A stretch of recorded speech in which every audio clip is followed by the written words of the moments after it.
My name is Dorothy Huang. I started Chinese cooking over 30 years ago. I was born in Canton, China, and I came to this country about 40 years ago.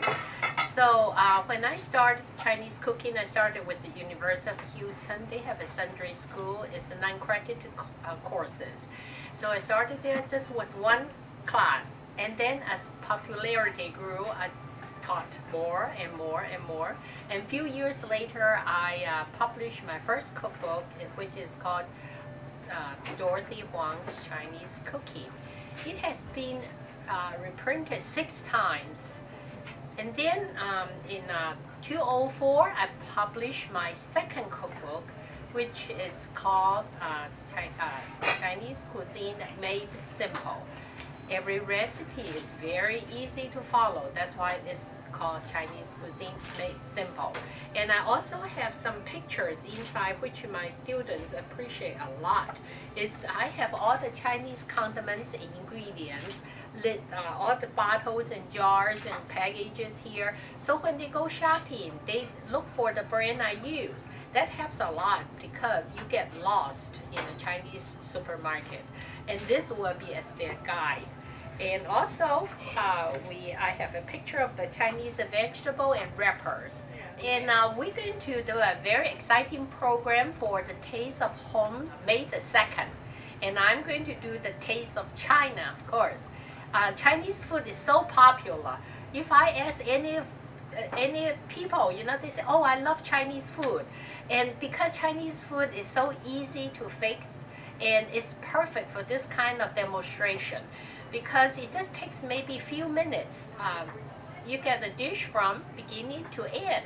And I'm going to do several segments during the Taste of Homes on May the 2nd. And every 15 minutes, I'm going to do one and let you taste it, and I'm going to repeat it again. So it's like a continuous show. It's really, really fun. And you're going to learn lots of technique. Not only you learn, but you got to taste too. That's why we call Taste of Home. Okay, I'm going to do a very beautiful, very delicious dish for you, and it just takes several minutes to do. The tool I'm going to use is a wok. It's very important that you're going to use a right tool to get the job done very quickly and easily. And the wok I'm going to use is this non-stick wok. It's very easy to use, and then it has a long handle.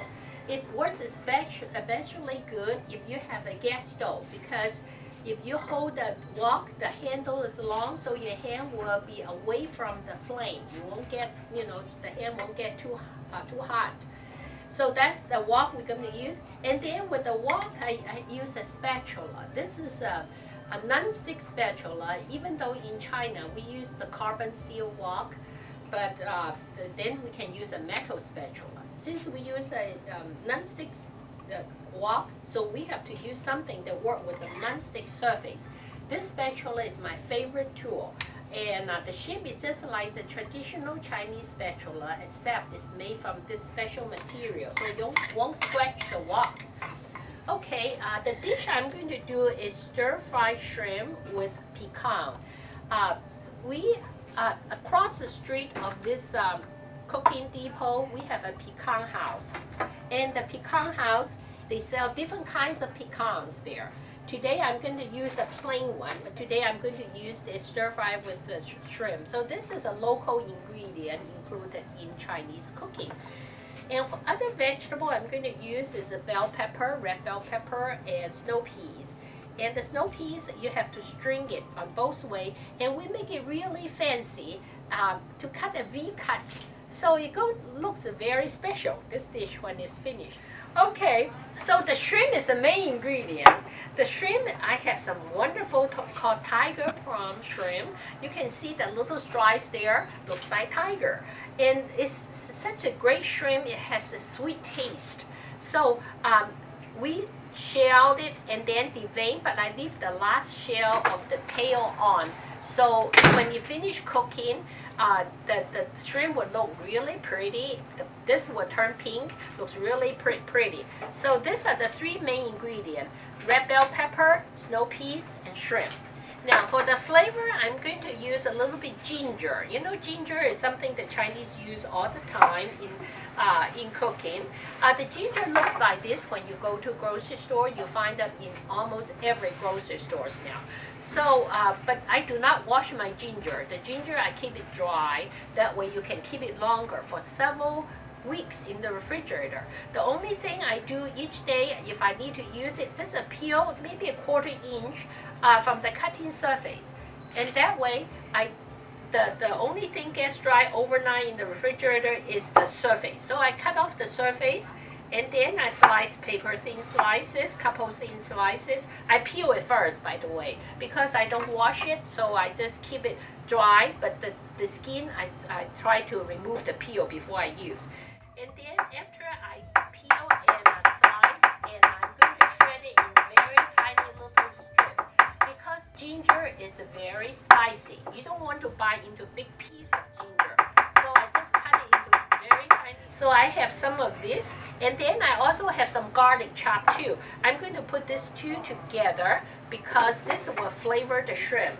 To start, I'm going to just turn this heat on. And I'm going to use a little bit of green onion when I stir fry the shrimp. So for the green onion, all you need to do is just cut off the root and rinse it really good and use the whole thing. And I'm going to just cut it diagonally like this, diagonally into pieces. And that way it cooks faster and looks pretty. So I have 2 pieces of green onion already cut up diagonally. So I have green onion, ginger, garlic for flavor, and the main ingredient is this, okay? So 1-2 tablespoons of oil into the wok, and I want to show you what we have here. You see this interesting thing is a salt dispenser. Look at this. You can open it up, and there's a spoon here, and if you need salt, you can just measure. And this will close like this. If you're not using it, that will keep the bugs or flies or anything from going into the salt. But this is something I put it on my counter all the time. And this dispenser is good. This is also for salt too. And you can you don't have to make any moving like this. It just feels like this. And it comes out by itself. It's hand-free. And this is for salt, and you can put pepper there too. And this is pepper. You can always use a little bit pepper and salt on your ingredient. And when your other hands are busy, and this hand can take care of salt and pepper very easily. So we have lots of wonderful gadgets here. Okay, now I'm going to test, see if the oil is hot. I'm going to put a little piece of garlic there. If the garlic is sizzling, you see the bubble, can you see this into the, oh yeah. Okay, look at the mirror, you can see. Okay, now I'm going to cook the vegetable first. So the vegetable, I have the bell pepper and the snow peas. Look at how beautiful. It looks almost like Christmas time. It's green and red. Okay, when you stir fry, the thing you look for is the green color will turn to brighter green once it's cooked. So you can just keep stir frying this. I'm looking at the snow peas. When it's cooked, it turns to bright green color. And you don't want to overcook your vegetable. It takes less than between 1 to 2 minutes. And I use very high heat. So another thing you have to remember, not to overcrowd the wok, because if you put 2 pounds of vegetable, it's always that high already, and then you don't have room to make to turn the vegetable. You can see the vegetable looks a brighter green now, the green onion, the snow peas, and the green onion will turn to that color too in a minute. Okay, so we touch it, and the oil really makes the light shiny and makes the vegetable very extra special. Okay, now this time I'm going to put just a 1/4 teaspoon of salt over the vegetable. Okay, if I want a little bit of pepper, I can do it like this. See how simple? So all these things will help you to have fun in the kitchen. Okay, so I'm going to transfer back this to the wok. And looks really pretty. And then I'm going to wipe the wok with a piece of paper towel because there's a little bit of juice from the vegetable. So I'm going to put in 2 tablespoons of vegetables. Okay, so I'm going to test the oil again, see if it's hot. I always a little garlic or ginger because I always use that in my dishes. Okay, looks pretty good, right? It looks sizzling. That means time to add the ginger and garlic. Now the cooking time for this depends on the size of the shrimp. We have pretty good sized shrimp, so maybe take 2-3 minutes. Now remember the color of the shrimp. When it's cooked, it will turn pink and white. When it's raw, it's gray. So look for the pink and white color.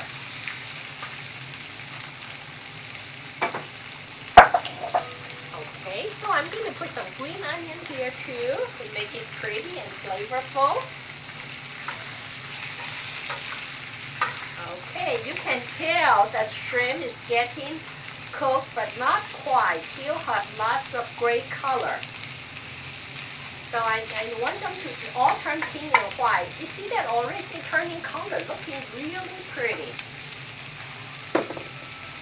Okay, the pecan we have here, this is a regular pecan head, and it comes in a bag.